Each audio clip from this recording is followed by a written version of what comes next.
여러분, 다음 주 금요일은 5월 1일은 원래 근로자의 날 또는 노동절이라고 그렇게 불렸습니다. 산업 현장에서 애쓰고 수고한 노동자들, 근로자들의 수고를 기억하고 고마워하는 날이었죠.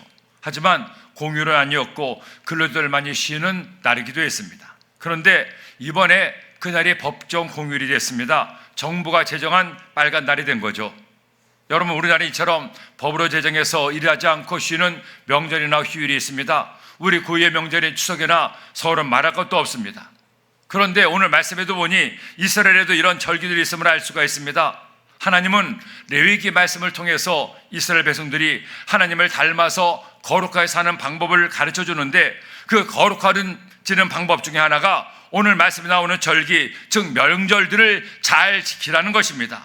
이런 절기들을 거룩하게 지키고 하나님을 기억하는 삶을 살 때 그는 거룩해지고 하나님께서 거룩해진 우리에게 하나님의 복을 부어주겠다는 겁니다.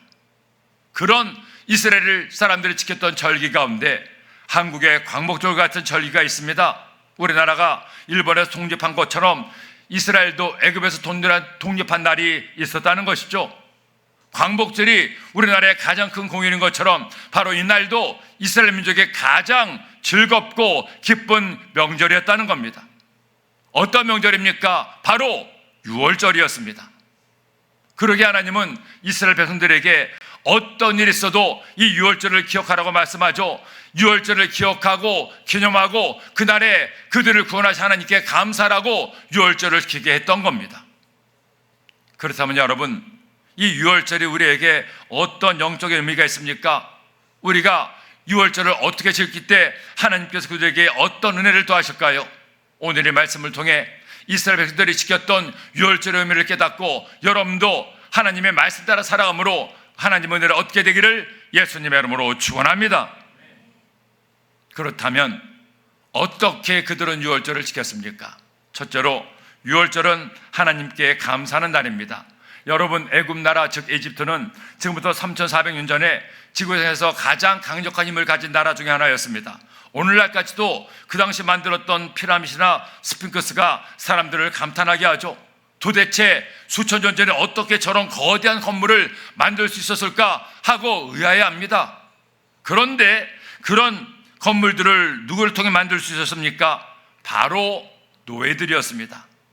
물론 애국 사람들이 이 모든 것을 설계하고 감독했겠지만 그것들을 직접 만든 사람들은 노예들이었습니다. 그런 노예들 가운데 이슬람 민족들도 있었다는 겁니다. 원래 요셉의 인도하에서 애굽으로 들어갔던 이스라엘 민족은 400년 동안 잘 먹고 잘 살았습니다. 하지만 시간이 점점 지나면서 이스라엘 사람들은 점점 많아지고 애굽 왕 바로는 이스라엘 사람들을 두려워하기 시작하죠.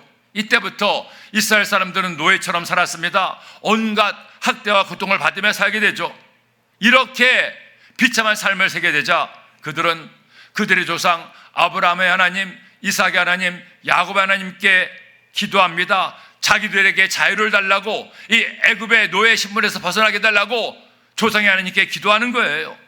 하지만 해방의 시간은 멀고도 길었습니다. 무려 400년이 지난 다음 마침내 때가 되자 하나님은 모세를 부르셨습니다. 그리고 모세를 통해 이스라엘 민족을 애굽에서 구원하게 하신 거예요. 하지만 여러분 생각해 보세요. 애굽 왕 바로가 이스라엘 민족을 쉽게 보내주겠습니까? 결국 하나님은 이스라엘 민족을 애굽에서 나오게 하기 위해서 10가지 재앙으로 애굽 땅과 바로를 칩니다.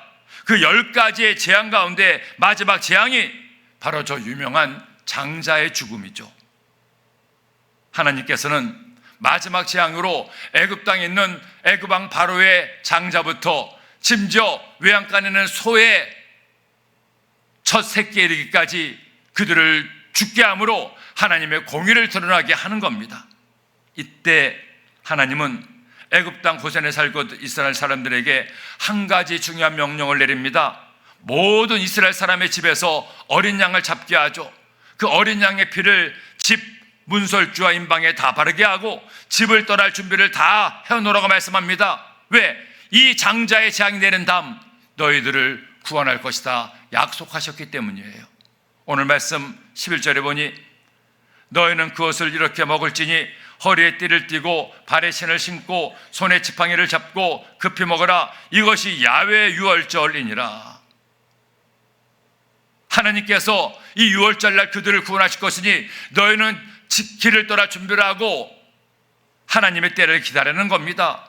뿐만이 아니죠. 출애굽기 12장 13절에 보니 내게 애굽 땅을 칠 때에 그 피가 너희가 사는 집에 있어서 너희를 위하여 펴주게 될지라. 내가 피를 볼 때에 너희를 넘어가리니 재앙이 너희에게 내려 멸하지 아니하리라. 너희는 이날을 기념하여 야훼의 절기를 삼아 영원히 규례로 대대로 지킬지니라.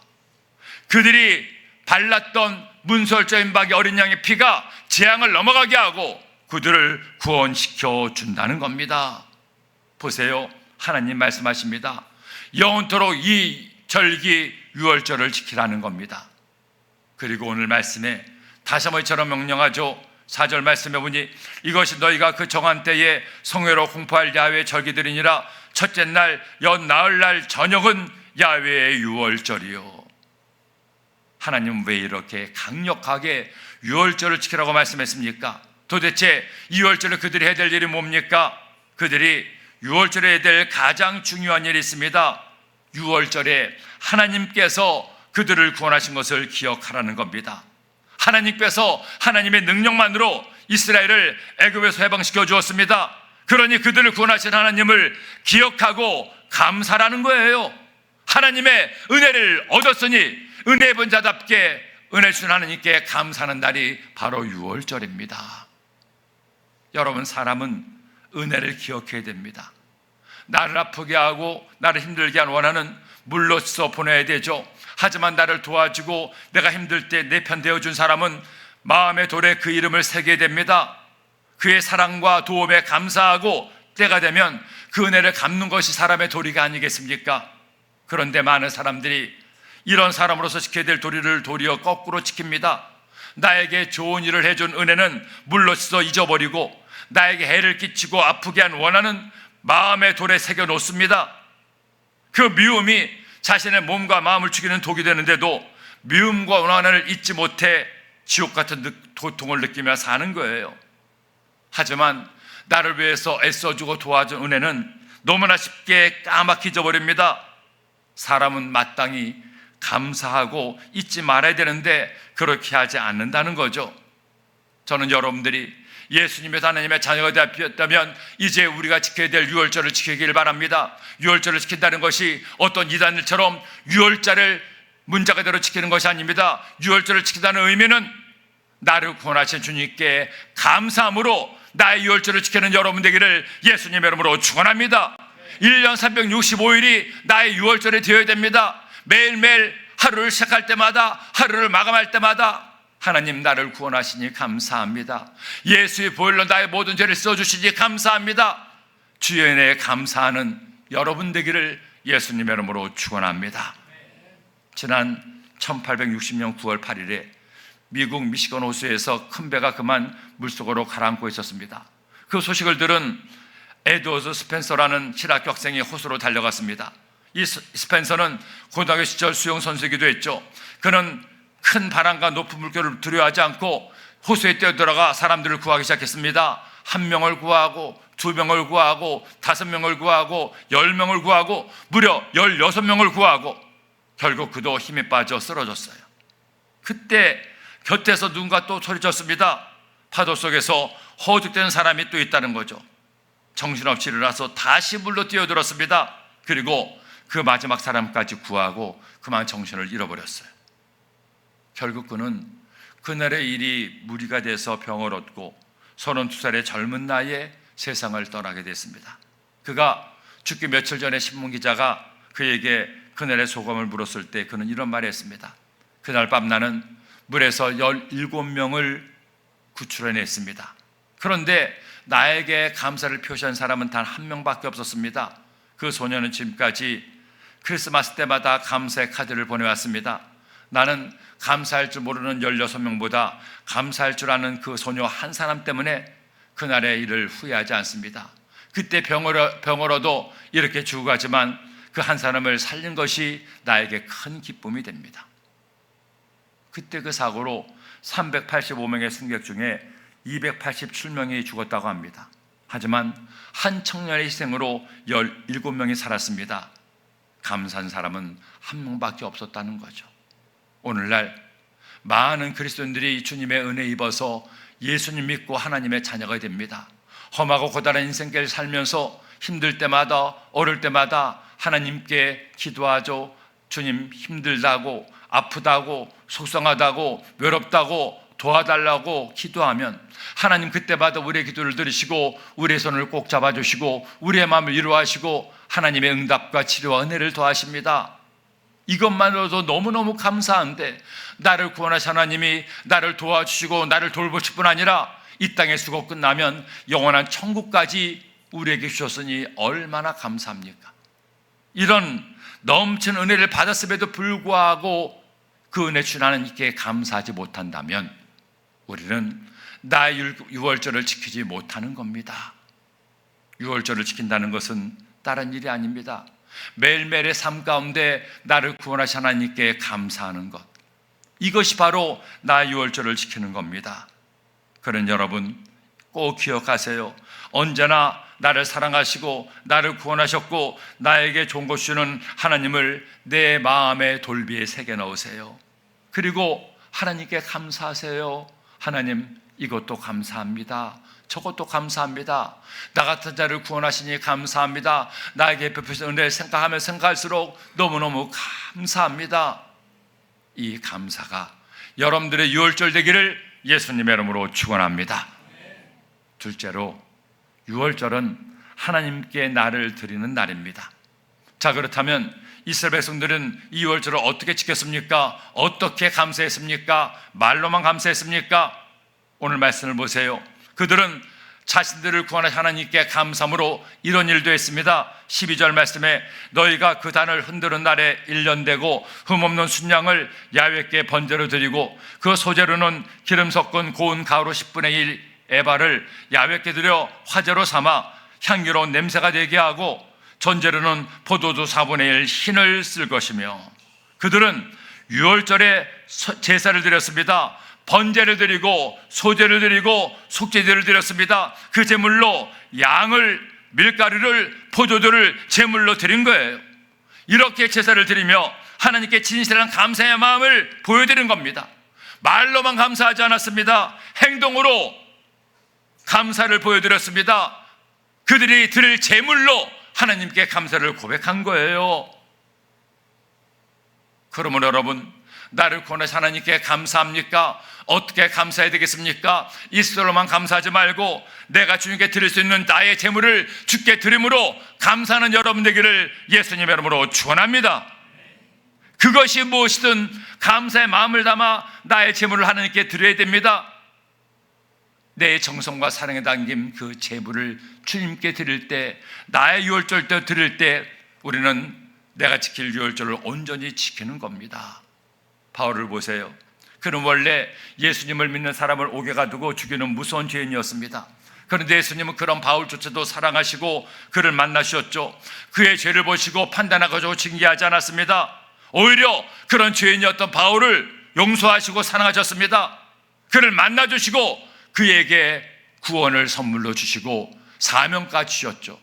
그러자 바울은 너무너무나 감사해서 그 감사의 마음을 잊지 않고 자신을 제물로 드리기도 합니다.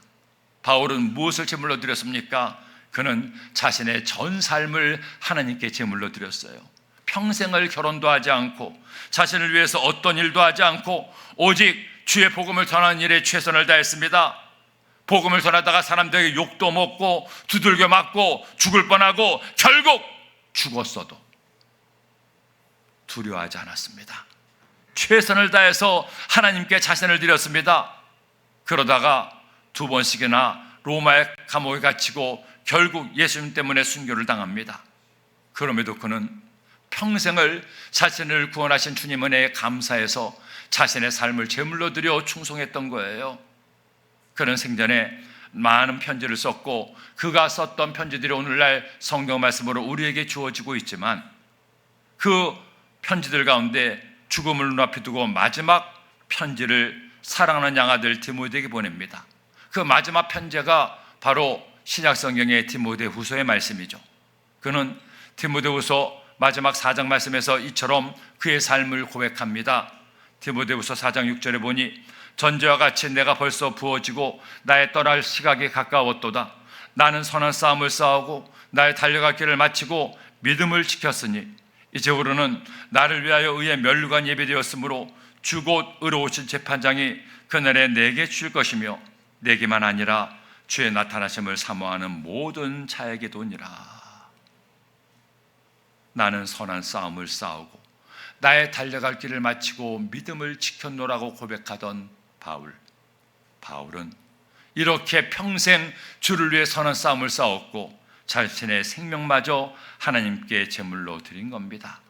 주님께서 그의 주신 은혜가 너무너무 감사해서 가장 귀한 자신의 삶을 드렸습니다. 바울은 자신의 유월절을 지킨 거예요. 여러분은 과연 주님께 무엇을 제물로 드리고 있습니까? 오늘 금요일 밤에 여러분이 이 성전에 나와서 또는 각지의 처소에서 주님을 예배하는 이 예배가 여러분의 제물이 아닙니까? 예수님 믿으며 살면서 주께서 내게 주신 내가 감사하니 그 감사한 마음을 담아 이제 우리도 주님께 나를 제물로 드릴 준비가 되어야 됩니다.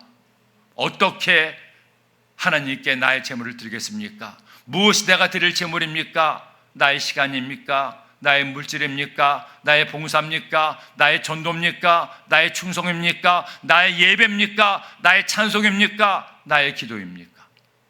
그것이 무엇이든 우리 주님께 나의 제물을 드립시다. 내 마음과 정성을 다해 온전한 마음으로 사랑의 마음을 담아 주님께 제물 드려 주님을 기쁘시게 하는 여러분 되기를 간절히 소원합니다. 한 잡지에 한 여인에 대한 기사가 나왔습니다. 그녀는 조이스 에킨스라는 여인이었는데 그만 차를 타고 가다가 교통사고를 당했습니다. 안타깝게도 남편은 그 자리에서 세상을 떠나고 뒷자리에 있던 2살, 3살, 4살 된 세 아들이 있었는데 너무너무 감사하게도 그 아들들은 기적적으로 아무데도 다치지 않았습니다. 하지만 그녀는 전신마비가 돼서 목 밑으로는 꼼짝도 할 수 없는 신사가 되고 말았죠. 그 어린 아이들을 데리고 전신마비의 몸으로 살게 되니 얼마나 힘들고 고단한 삶을 살아야 됐습니까? 그런데 그녀는 20년 동안에 그 몸으로 병원에 살면서 오히려 그 마을에서 존경받고 사랑받는 여인이 되었습니다. 더구나 그 자녀들 역시 훌륭하게 자라서 전신마비가 된 어머니에게 효도를 당하는 아들들이 됐습니다. 도대체 어떤 일이 일어났습니까? 어떤 일이 있었기에 이런 놀라운 이야기가 사람들에게 전해졌습니까? 다른 것이 아니었습니다. 그녀는 전신마비가 된 그 몸으로도 하나님께 사람들에게 감사하고 오히려 남을 돕는 일들을 했기 때문입니다. 그녀는 병원에 있으면서 자신에게 그림을 그리는 재능이 있음을 알게 됐습니다. 하지만 손이나 발로 그림을 그릴 수 없으니 움직일 수도 없으니 입으로 그림을 그리는데 세 개의 명화를 그대로 옮겨 그리는데 아주 똑같이 그리는 거예요. 어찌나 그 그림이 멋있고 영감이 넘치니 사람들이 볼 때마다 감탄하는 겁니다. 이른바 구족 화가가 된 것이죠. 구족은 아니군요. 그냥 입으로 그림을 그리는 화가였습니다. 그렇게 그린 그림을 팔아서 병원에 어려운 환자들을 돕는 일을 했습니다.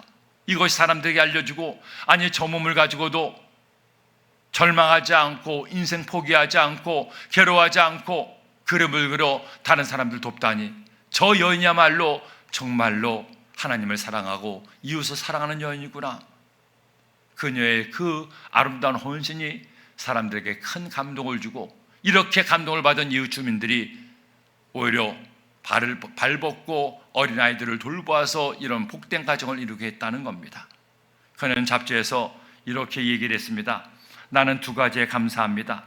몸이 이렇게 되어서 하나님을 진짜로 믿게 된 것이 감사하고 둘째로 그림에 재능이 있는 것을 발견해서 건강할 때는 나만을 위해 살았는데 이제는 남을 도우며 살 수 있게 되니 더 감사합니다. 무엇보다도 우리 아이들이 저렇게 잘 자라서 건강하고 착하게 살고 있으니 너무나 감사한 일입니다. 제가 한 일은 아주 작은 일인데 하나님은 너무나 큰 은혜를 주셔서 저를 행복하게 해주셨습니다. 하나님이 언제까지 저를 살려줄지는 모르지만 저는 지금 모습 그대로 하나님께 감사하며 나의 최선을 다해 이웃을 돕고 사랑을 나누며 살겠습니다. 여러분, 멋진 삶을 사는 여인이 아닙니까? 그 힘든 시간을 보내며 선한 싸움을 잘 싸우고 믿음을 지켜 그의 삶을 제물로 드린 거예요. 사랑하는 여러분, 지금 여러분은 나를 사랑하시고 원하시는 하나님께 무엇을 드리고 있습니까? 여러분 주님께 드리는 제물이 무엇입니까? 너무너무 감사한 것은 우리 서교회 많은 성도님들이 주께서 내게 전에 감사해서 여러분의 제물을 하나님께 기쁨으로 감사함으로 드리고 있다는 겁니다. 어느 때는 왼손이 있는 것을 오른손이 모르게 그렇게 아름다운 헌신하시는 여러분을 볼 때마다 너무 감사해요.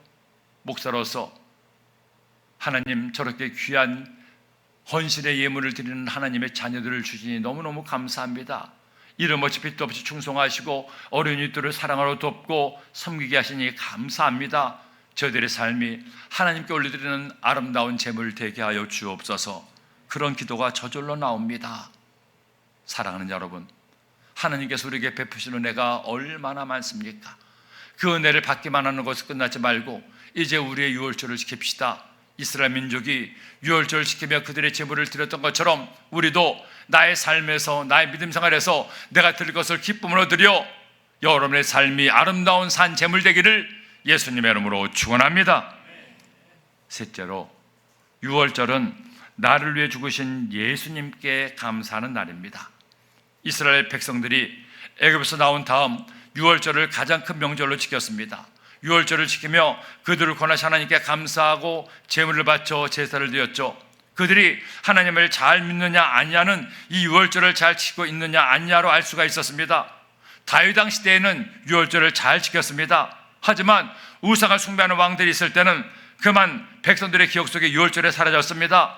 그러다가 또 히스기야나 요시야 같이 하나님을 잘 섬기는 왕들이 나오자 가장 먼저 그들이 한 일은 유월절을 지키는 일이었습니다. 열왕기하 23장 21절에 보니 왕이 무백성에게 명령하여 이르되 이 언약책에 기록된 대로 너희 하나님 야훼를 위하여 유월절을 지키라 하며 사사가 이스라엘을 다스리던 시대부터 이스라엘 여러 왕의 시대와 유다 여러 왕의 시대에 이렇게 유월절을 지킨 일이 없었더니 유월절이 그들의 믿음에 척도하는 겁니다. 그러므로 여러분, 우리도 나의 유월절을 지켜야 됩니다. 하나님께 감사하며 나의 제물을 드려야 됩니다. 그리고 또 하나, 이 유월절에 꼭 해야 될 일이 있었습니다. 오늘 말씀 보세요. 23장 5절에 보니 첫째 달 14날 저녁은 야훼 유월절이요 이 달 15째 날은 야훼의 무결절이니 이래 동안 너희는 무교병을 먹을 것이요. 하나님이 유월절을 지키는 이스라엘 백성들에게 말씀하신 걸 보세요. 유월절은 하루로 끝나는 것이 아니었습니다. 14일이 유월절이고 이어서 15일부터 21일까지 7일간을 무교절로 지켰습니다. 즉 8일간의 축제가 바로 유월절 기간이었습니다. 이 유월절 기간에 반드시 해야 될 일이 있습니다. 두 가지가 있는데, 첫째는 어린 양의 피를 바른 것이고 두 번째는 누룩을 넣지 않은 빵 무교병을 먹는 날입니다. 자, 그렇다 하나님은 왜 그들에게 피를 바르고 누룩 없는 빵을 먹게 했습니까? 대단히 중요한 뜻이 담겨 있습니다. 여러분, 성경에서 피는 생명이요 피가 죄를 속합니다. 즉 우리가 죽을 죄인이었는데 어린 양 예수님의 피로 제사함을 받았음을 기억하는 것이 바로 유월절입니다. 그리고 이제 죄사함을 받아 의인이 되었으니 누룩 없는 빵을 먹는 것처럼 죄를 버리고 의롭게 살라는 겁니다. 단순히 그날 하루 제물을 드리는 것으로 끝나지 말고 그들의 삶에서 죄를 제하고 의를 택하라는 것이 하나님의 명령입니다. 그러니 우리가 나의 유월절을 지키려면 이것을 잊지 말아야 됩니다. 첫째로, 나를 위해 죽으신 예수님의 보혈을 기억하세요. 예수께서 십자가에 달려 나를 위해 피 흘려 죽으심으로 그 피가 나를 죄를 속했음을 깨닫고 감사하는 여러분 되기를 예수님의 이름으로 축원합니다. 그리고 둘째로, 누룩 없는 빵을 먹는 것처럼 하나님의 말씀대로 죄 짓지 말고 의롭고 착하고 바르게 사세요. 그렇게 사는 것이 나의 유월절을 지키는 겁니다. 그렇다면 여러분, 한 가지만 더 말씀을 드리죠. 그렇다면 6월절이 언제인지 아십니까? 안식교나 하나님의 교회 같은 이단들은 이 6월절을 문자 그대로 다 지켜야 된다고 얘기하는데, 사실은 오늘날 기독교에서 이스라엘 민족들이 지키던 6월절 우리도 모르게 지키고 있습니다. 언제가 6월절인지 아십니까? 바로 6월절은 부활절 전날이 6월절이에요. 6월절 전날이 부활절이고, 부활절 전날이 6월절이고 6월절 다음 날이 부활절입니다. 즉 6월절 다음 날 이스라엘 민족의 달력인 15째 날이 무교절이 첫날인데, 그 무교절 첫날이 초실절이기도 하고 바로 우리가 지키는 부활절입니다. 그러니 우리가 예수께서 나를 위해 십자가에 죽으시고 부활하신 것을 기념하는 부활절을 지키는 것이 이스라엘 백성들이 6월절을 지키는 날과 거의 비슷한 날, 바로 그 다음 날임을 성경은 말씀하고 있어요. 그러니 어떤 이단들처럼 6월절을 지켜야 된다 하고 6월절을 기억하고 그날을 기념하는 사람만이 구원하는 것이 아님을 깨닫고, 우리가 부활절을 지킴으로 나를 위해서 십자가에서 피 흘려 죽으시고 구원하신 예수님께 감사하는 여러분 되기를 예수님의 이름으로 축원합니다. 그렇게 나를 구원하신 주님께 감사하고 의로운 삶을 살게 될 때 하나님 은혜가 우리 가운데 임하게 되는 겁니다. 한 가지 말씀만 전하고 말씀을 마칩니다. 예수님을 믿는다는 이유 때문에 아내를 걸핏하면 때리고 가족을 힘들게 하던 가정이 있었습니다. 딸이 제가 섬기던 대학생교를 다녔는데 항상 저를 볼 때마다, 목사님, 저희 가족에 이런 힘든 일이 있습니다. 아버지가 구원받아야 되는데 요지부동입니다. 예수의 예제만 꺼내도 난리를 치니 전도도 할 수 없습니다. 우리 아버지의 구원을 위해서 기도해 주세요. 그래서 그렇게 기도를 부탁할 때마다 그 가정을 위해서, 아버지 구원을 위해서 기도해 줬습니다. 그런데 한 번은 연락이 왔는데 아버지가 서울로 출장을 왔다가 그만 내일로 쓰러졌다는 거예요. 딸이 저에게 전화했습니다. 목사님, 아버지가 쓰러져 병원에 입원했는데 빨리 와서 기도해 주세요. 평소에 때는 아버지가 예수 믿는 사람들을 그렇게 싫어했지만 지금은 어쩌겠어요. 의식도 없는데 이번이 마지막 기회일지 모릅니다. 목사님, 빨리 좀 와주세요. 그래서 제가 서둘러 병원에 갔죠. 의식도 없이 계시는데 중환자실에 있어서 예배도 드리지 못하고 크게 기도하지도 못하고 조용히 그분의 머리에 손을 얹고 기도를 해드렸습니다. 주님, 이 아들이 의식을 잃고 고통 가운데 있는데 의식이 빨리 돌아오게 하시고 다시 회복돼서 예수님을 구주로 믿게 하여 주옵소서. 주께서 이분을 살려주시옵소서. 간절히 기도하고 돌아왔어요. 그런데 다음 날 전화가 왔습니다. 목사님, 아버지가 의식을 찾았습니다. 그리고 목사님을 물어봤어요. 얘야, 어제 누군가가 나를 위해 기도해 주는데 도대체 누구니? 내가 들은 것, 나를 살려달라고 간절히 기도하는 어떤 남자의 목소리였어. 내가 그 사람을 꼭 보고 싶구나. 목사님, 우리 아버지가 그런 말 했으니 지금 빨리 또 와주세요. 제가 다시 가서 보니까 의식이 깨어 살아났습니다. 분명히 전날 갔을 때는 의식에 다시 돌아오기가 힘들다고 했는데 하루 만에 의식이 돌아오신 거예요. 그러고는 저를 보더니, 선생님, 어제 예배 드려서 어제 기도해 주셔서 감사합니다. 다시 한번 저를 위해 기도해 줄 수 있겠습니까? 얼마나 감사한지요. 그분과 함께 예배를 드리고 그리고 그분께 말씀을 드렸죠. 선생님, 이렇게 제가 만난 것도 인연인데 이제 선생님도 선생님의 딸이 믿는 예수님을 믿지 않겠습니까? 예수님 믿기 원하시면 저의 기도를 따라하세요 하고 말씀을 했더니, 예 목사님, 제가 예수님을 믿겠습니다 하고 결심 기도까지 따라하는 겁니다. 할렐루야. 그리고 그 딸의 눈물의 기도대로 마침내 아버지가 예수님을 믿고 하나님의 기적을 체험했습니다. 의식불명으로 죽음을 헤매던 그분이 2주일 만에 퇴원을 하신 거예요. 약간은 다리를 절었지만 말도 온전하게 다 하고 다니는데 전혀 지장이 없게 됐습니다. 사실은 알고 봤더니 그 아버지가 대단한 양반이었습니다. 예수 믿는 사람들을 그렇게 싫어하고 핍박했고 불교를 믿는데 골수 불교 신주였습니다. 불교 신대회 회장까지 하셨고 걸핏하면 동국대학교 가고 불교 공부를 하시던 분이었습니다.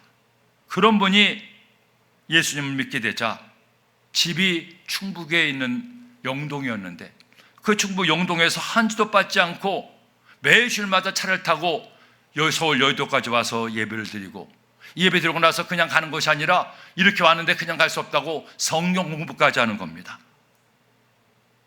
저를 만나서 하시는 말씀이, 목사님, 제가 전에는 불교를 그렇게 열심히 믿었어도 달라진 것이 없었습니다.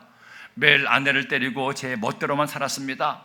헌데 늙어서 예수를 믿게 되니 지난날 내가 너무 잘못 살았던 것이 후회가 됩니다. 하지만 나 같은 죄인도 하나님께서 용서하시고 다시 살려주셨으니 이제 남은 인생 열심히 하나님 말씀대로 착하게 살겠습니다. 내 아내와 가족들에게 속죄하는 마음으로 살겠습니다. 그렇게 살려고 열심히 하나님 말씀을 공부하고 있습니다. 할렐루야. 그분은 자신의 약속대로 그렇게 변화됐어요. 자신의 남은 삶을 하나님께 드린 유월절의 삶을 살게 된 것이었죠. 사랑하는 여러분, 이스라엘 민족들은 유월절을 지키며 그들을 구원하시는 하나님께 감사하는 시간을 가졌습니다. 이제 우리는 어느 한 날만을 유월절을 지키는 것이 아니라 우리의 365일이 우리의 유월절이 되어야 됩니다. 나를 구원하신 주님께 감사하고, 나를 위해 흘리신 예수의 보혈을 나의 영혼에 흘러 이제는 의로운 삶을 살고 나의 삶을 하나님께 산제물로 드릴 때, 하나님은 그런 우리의 유월절의 절기를 받으시고 하나님의 복을 더하실 겁니다.